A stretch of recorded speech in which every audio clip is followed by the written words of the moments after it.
CNBC आवाज Motilal Oswal studio में आप सभी का स्वागत है। 10 के दमदार ट्रेड से शुरुआत करेंगे हेडलाइंस के साथ। पश्चिम एशिया में फिर तनाव और कच्चे तेल में मजबूती से बाजार में प्रेशर। निफ्टी 150 पॉइंट फिसल कर 24,200 के करीब आया। बैंक निफ्टी 450 पॉइंट नीचे। मिड कैप और स्मॉल कैप आज भी कर रहे हैं आउट परफॉर्म, लेकिन इंडिया विक्स 4% ऊपर।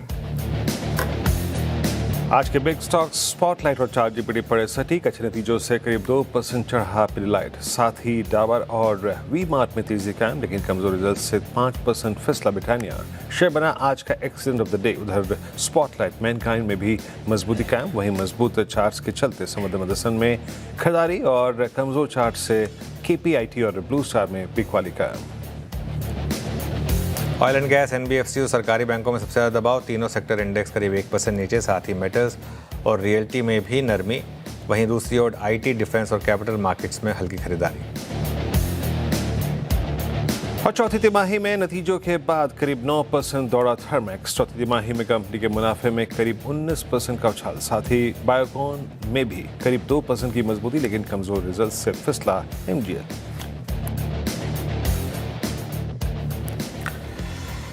ओके, आज के रिजल्ट्स भी काफ़ी इंपॉर्टेंट है, वो हेडलाइन रहेगी, लेकिन कोई बात नहीं, आगे बढ़ते हैं। 10 के दमदार ट्रेड्स में हमारे साथ मानस जायसवाल और प्रशांत सावंत पिछले शो से बने हुए हैं। साथ ही आशीष कयाल और अरुण मंत्री भी जुड़ेंगे अपने टॉप ट्रेड्स के साथ। मार्केट आउटलुक पर चर्चा करेंगे एएसके हेल्थ सॉल्यूशंस के सीईओ वैभव सांघवी से, और टेक्निकल्स और फंडामेंटल्स पर बात करेंगे जेएम फाइनेंशियल सर्विसेज के पीएमएस के मैनेजिंग डायरेक्टर आशीष चतुर्वेदी से। साथ ही आशीष चतुर्वेदी से जानेंगे कि आज Britannia accident of the day क्यों बना है। ये सब कुछ ही देर में, लेकिन इससे पहले एक नज़र ज़रा मार्केट पर। और प्रेशर में मार्केट इस समय, इनफैक्ट अब हम वापस डे लो तो नहीं कहूँगा, लेकिन 24,138 पर क्रूड का बड़ा इम्पैक्ट है। 101.70 पर अब ब्रेंट क्रूड, और उसका इम्पैक्ट डॉलर रुपी पर 94.58 पर डॉलर रुपी। और कहीं ना कहीं अगर आप देखें तो ये प्रेशर आपको फिनेंशियल्स में दिखाई देगा सबसे ज़्यादा। Axis bank, HDFC bank, Bajaj finance, Shriram finance, इन सब स्टॉक्स में गिरावट है। रिलायंस आधा % नीचे है। कोल इंडिया 2% नीचे इस समय ट्रेड करता हुआ दिखाई देगा आपको। अल्ट्राटेक सीमेंट, यहाँ पर भी थोड़ी सी गिरावट है। तेज़ी में अपोलो हॉस्पिटल्स 2.25%, अदानी पोर्ट्स 0.25%। कुछ आईटी स्टॉक्स जैसे कि टेक महिंद्रा और इन्फोसिस, यहाँ पर थोड़ी सी आप बढ़त देखेंगे।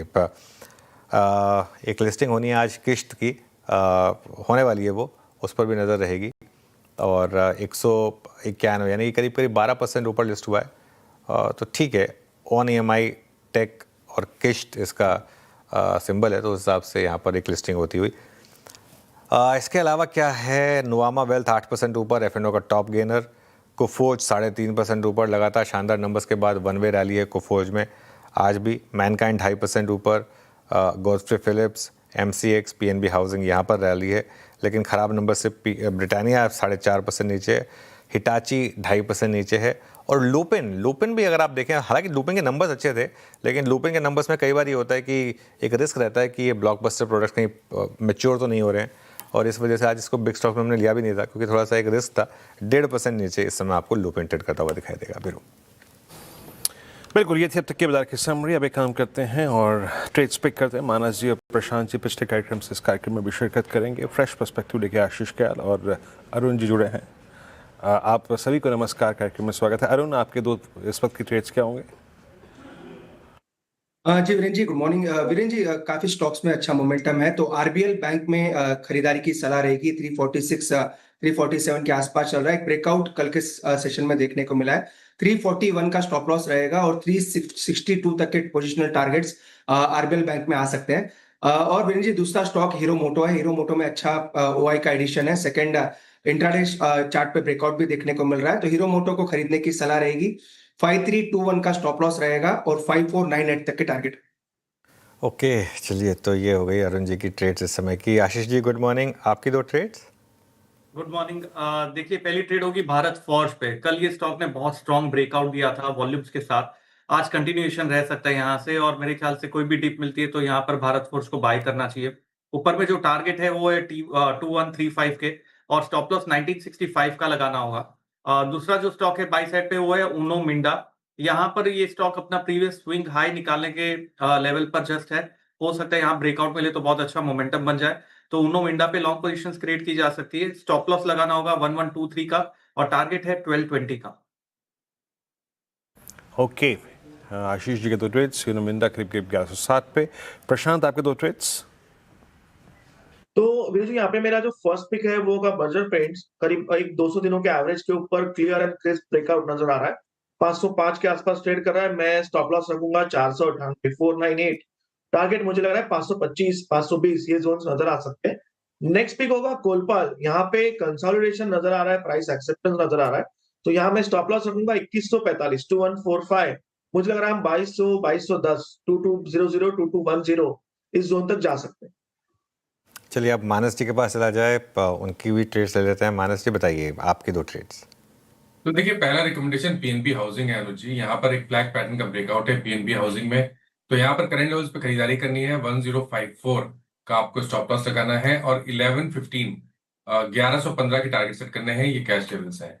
चाहे सेकंड जो स्टॉक है वो फोर्टिस का है। फोर्टिस में भी अगर आप देखें तो स्टॉक तैयार है एक फ्रेश ब्रेकआउट के लिए। हाई टॉप्स हायर बॉटम्स का ट्रेंड है। तो फोर्टिस में खरीदारी करेंगे, 949 का स्टॉप लॉस लगा लेंगे और 1000 रुपए के टारगेट सेट कर लेंगे। ओके, चलिए अब एक काम करते हैं, आगे बढ़ते हैं। हमारे साथ बातचीत करने के लिए एएसके हेज सॉल्यूशंस के सीईओ वैभव सांघवी मौजूद हैं। उनसे बात करते हैं। वैभव जी, गुड मॉर्निंग। वैभव जी, क्योंकि आपके पास एक लॉन्ग शॉर्ट फंड का एडवांटेज है इस समय, ये आपके लिए एक परफेक्ट मार्केट है। अच्छा ये बताइए, इस समय ओवरऑल व्यू क्या है मार्केट को लेकर? क्योंकि हमने एक बहुत बड़ी करेक्शन देखी, उसके बाद पिछले कुछ महीनों में शानदार रिकवरी भी आई है और पिछले एक हफ्ते से मार्केट इंडेक्स पे कंसोलिडेट कर रहा है, लेकिन स्टॉक स्पेसिफिक शानदार मूव्स रहे हैं। आपका क्या व्यू रहेगा? एब्सोल्युटली राइट अनुज, जैसे आपने कहा कि मार्च में हमने भारी गिरावट देखी और अप्रैल में बेहतरीन रिकवरी भी देखी है। एंड पोस्ट दैट जो कंसोलिडेशन हुआ है वो कंसोलिडेशन हेडलाइन इंडेक्स के ऊपर है और ब्रॉडर मार्केट आई थिंक और मोमेंटम दिखा रहा है ऑन एन ओवरऑल बेसिस। ये आशा है from a market stand point के जो हम मिडिल ईस्ट में कॉन्फ्लिक्ट देख रहे हैं, not only it gets settle in some time, ये भी देखेंगे कि और एक्सपेक्टेशन है कि ऑयल यहाँ से करेक्ट होगा। एंड लास्टली कि अगर हम अर्निंग्स को भी देखते हैं, जब भी जितने भी यहाँ से डिक्लेयर हुए हैं, आई थिंक जिस हिसाब से अर्निंग्स आई हैं और खास करके कमेंट्री आई है, आई थिंक वो काफी एनकरेजिंग रही है from an overall market stand point. So इसी कारण हम ये मोमेंटम बरकरार देख रहे हैं। ऑफ कोर्स जो हेडलाइन इंडिसेस है कंसोलिडेट इस कारण भी हो रही हैं कि एफपीआई की सेलिंग अभी तक भी हम ये नहीं देख पाए हैं कि स्टेबलाइज हुई है। सो उसी के कारण हम फ्रंटलाइनर्स में प्रेशर कंटिन्यू देख रहे हैं अनुज। अच्छा वैभव जी, अब एक काम करते हैं, सेक्टर दर सेक्टर आते हैं। आपने ऑयल गैस स्पेस की बात की, आपने ऑयल का जिक्र किया, ऑयल इज अंडरलाइंग। आपका मानना है कि अगर इस ट्रजेक्टरी में ऑयल नहीं टिकेगा, 1.25-2 महीने बाद इसका रिट्रेसमेंट होना लाजमी है, तो आप एविएशन पे, ओएमसीज पे, पेंट कंपनियों पे थोड़ा सा एक्सपोजर, थोड़ा सा रिस्क लेकर बढ़ाने की वकालत कर रहे हैं? इसका मतलब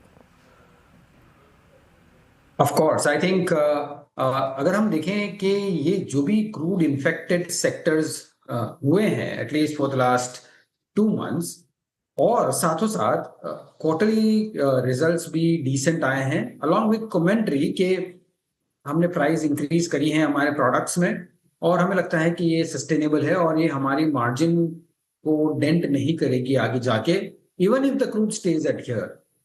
सो अगर हम देखें कि अगर क्रूड करेक्ट होता है तो उनको डेफिनेटली अर्निंग्स में टेलविंड रहेगी।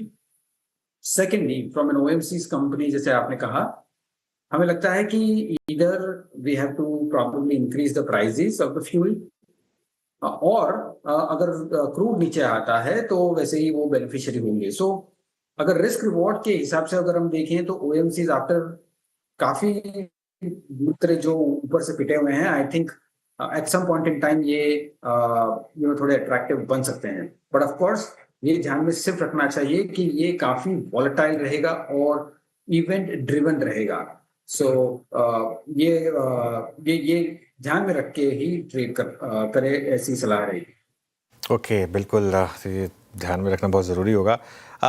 सबसे ज़्यादा जो मार्केट के लिए एक sort of high beta pocket रही है वो है बड़े प्राइवेट बैंक्स। इस समय आपका क्या व्यू है इन स्टॉक्स पर, और क्या इन लेवल्स पर खासतौर से प्राइवेट बैंक्स को आप एक्यूमुलेट कर रहे हैं? अनुज, आई थिंक प्राइवेट बैंक्स को अगर हम होलिस्टिक देखें लास्ट 1.5 ईयर्स टू 2 ईयर्स में, अब काफी पैरामीटर्स में अगर लाइन बाय लाइन आइटम देखे हैं कि इन terms of their performance, right from profitability जो कि क्रेडिट ग्रोथ से लेकर एसेट क्वालिटी को लेकर, और जो वरी रही हैं in terms of the LDR, वो आई थिंक हर एक worry I think line by line I think they have been getting mitigated. हालांकि ये परफॉर्म नहीं कर पाए हैं, उसका मुख्य कारण यही है कि ये इसकी काफी बड़ी ओनरशिप है एफपीआई इन्वेस्टर्स के पास, और जब एफपीआई इन्वेस्टर्स आके बेचते हैं तो ये सेक्टर्स बाय डिफॉल्ट परफॉर्म नहीं कर पा रहे हैं, इंस्पाइट के फंडामेंटल्स ठीक बहुत ही अच्छे हो रहे हैं, नॉट ओनली द वैल्यूएशंस भी बेटर हो रहे हैं, but on an overall perspective जिस हिसाब से इंडियन इकोनॉमी बढ़ रही है, क्रेडिट ग्रोथ बढ़ रही है, और जिस हिसाब से रेगुलेटर्स भी जो छूट दे रहे हैं in terms of protecting the balance sheets, हमें लगता है कि ये सेक्टर फंडामेंटली बहुत ही बेहतरीन है।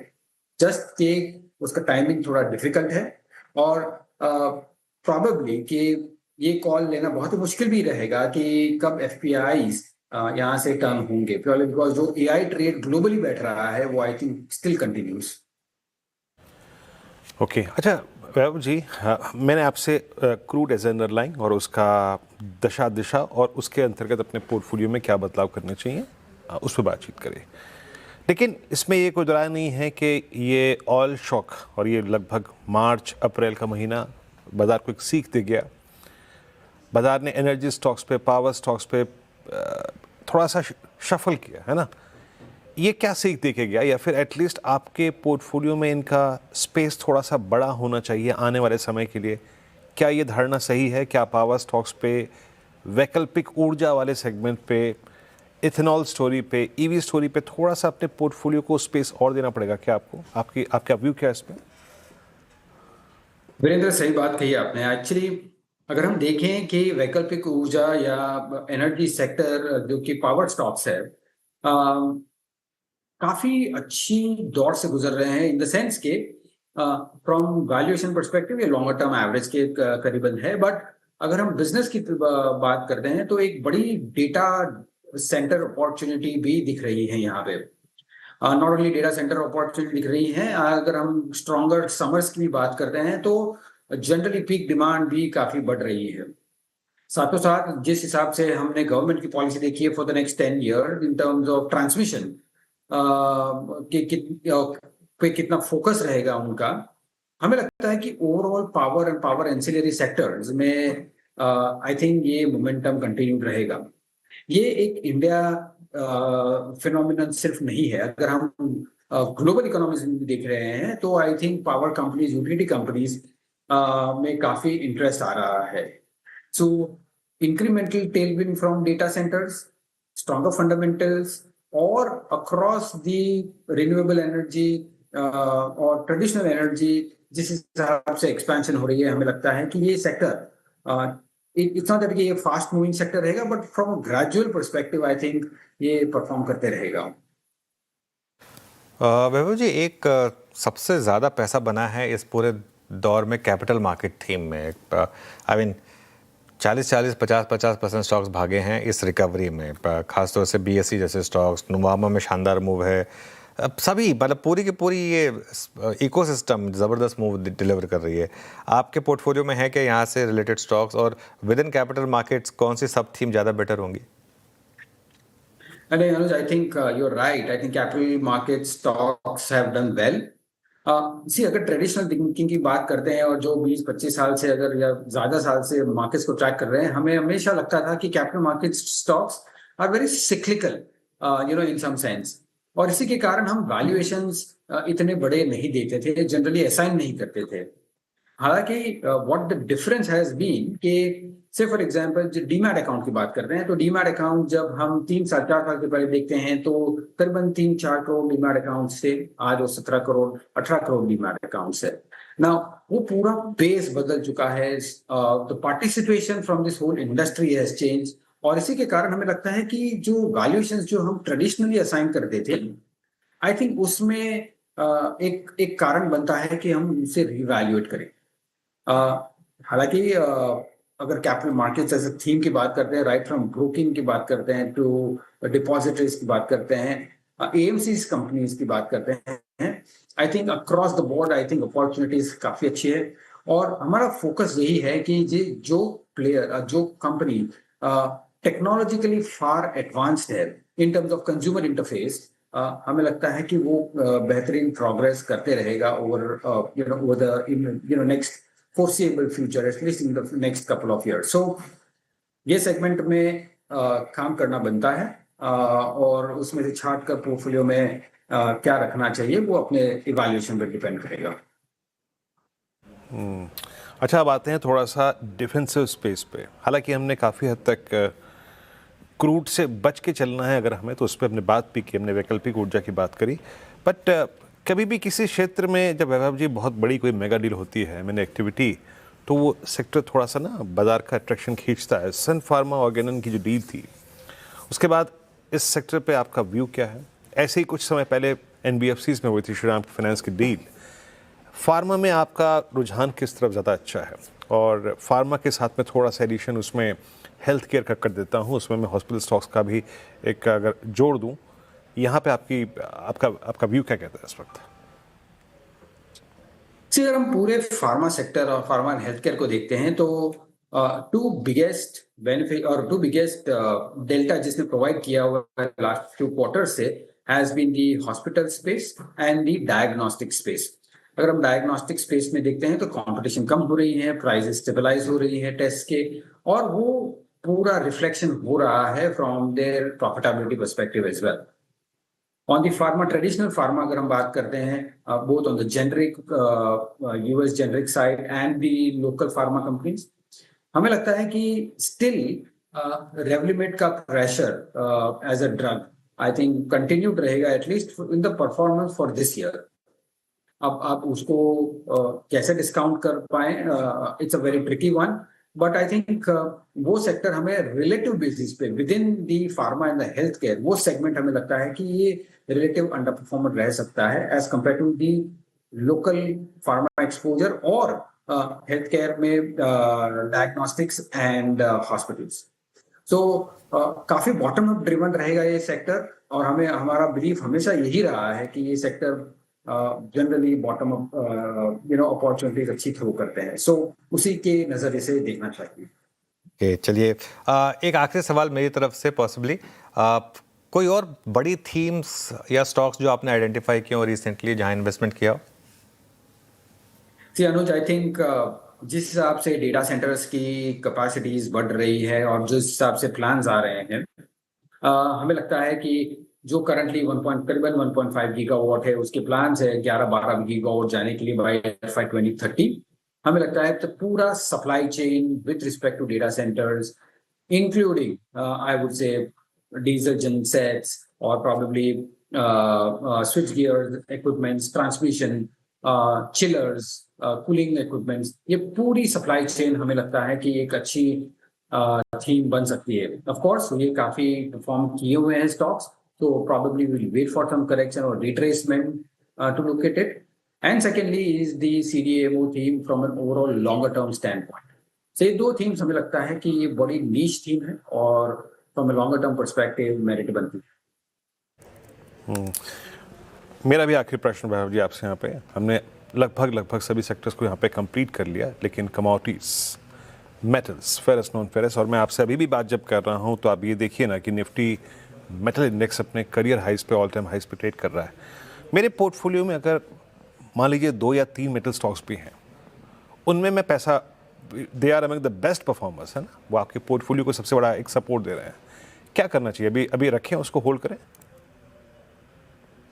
जी वीरेंद्र, हमें ये एक चीज बहुत ही अच्छी तरह से समझनी चाहिए कि metals is a very highly cyclical industry, okay, और काफी वेरिएबल्स हैं जो उसको इम्पैक्ट कर रहे हैं।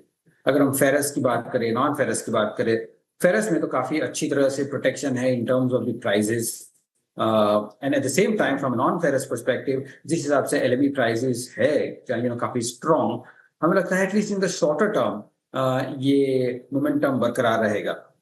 अगर हम मीडियम टू लॉन्गर टर्म की बात कर रहे हैं तो valuations are now starting getting towards the rich side of the cyclical valuations. So उस हिसाब से इसका आकलन करके पोर्टफोलियो रिकैलिब्रेट करना उचित रहेगा। ओके, चलिए बहुत बहुत शुक्रिया वैभव जी आज हमारे साथ जुड़ने के लिए और हमारे सारे सवालों के जवाब देने के लिए।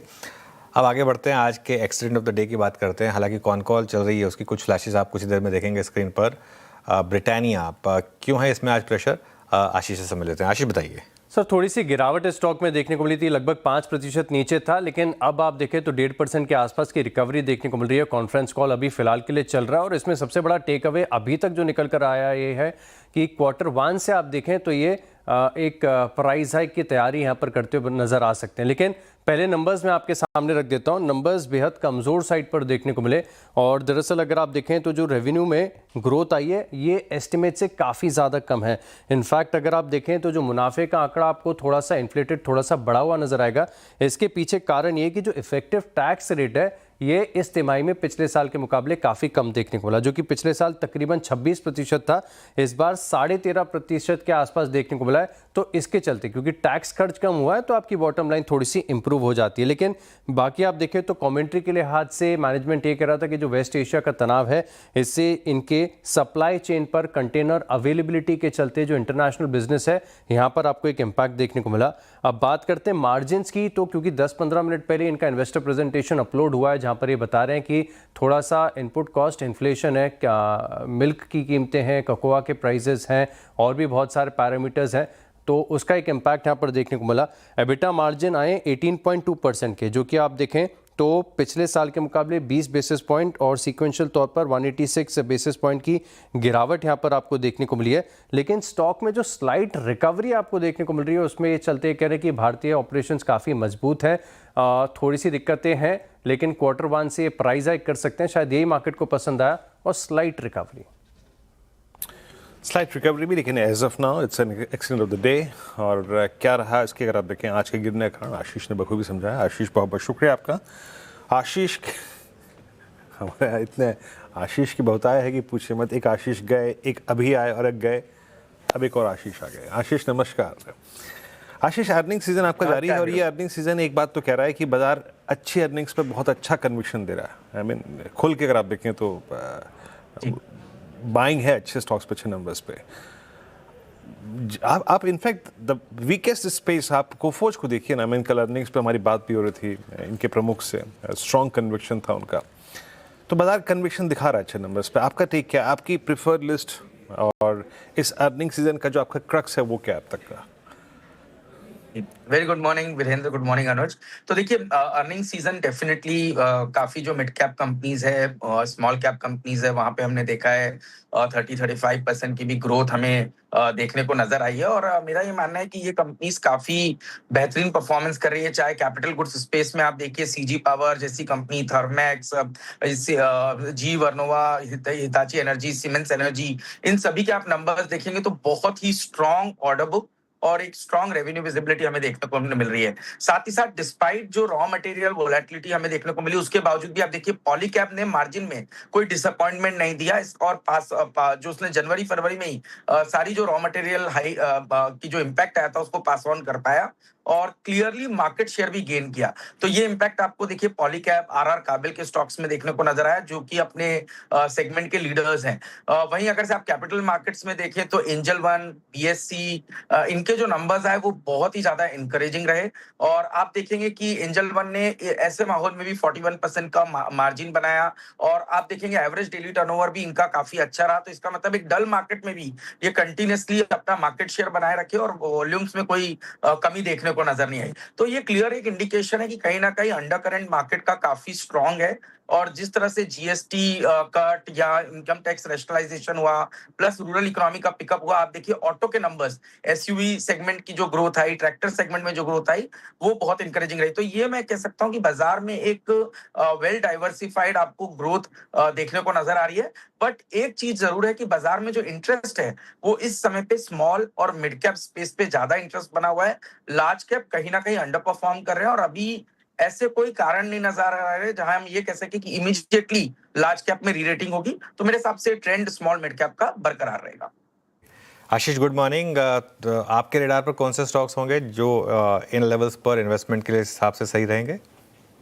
तो अनुज देखिए, आप हम सीडीएमओ स्पेस को काफी पॉजिटिवली ट्रैक कर रहे हैं। यहाँ पर पे आप देखें नवीन फ्लोरिन, साई लाइफ, लॉरस लैब्स, कंसिस्टेंटली इनके जो सीडीएमओ बिजनेस है उसमें बहुत बड़ी ग्रोथ देखने को नजर आ रही है। Just in case Naveen fluorine के अंदर में 61% की ग्रोथ सीडीएमओ स्पेस में देखने को नजर आई। तो क्लियरली एक बहुत बड़ा growth engine, growth driver CDMO बना हुआ है। तो ये स्पेस काफी इंटरेस्टिंग लगता है।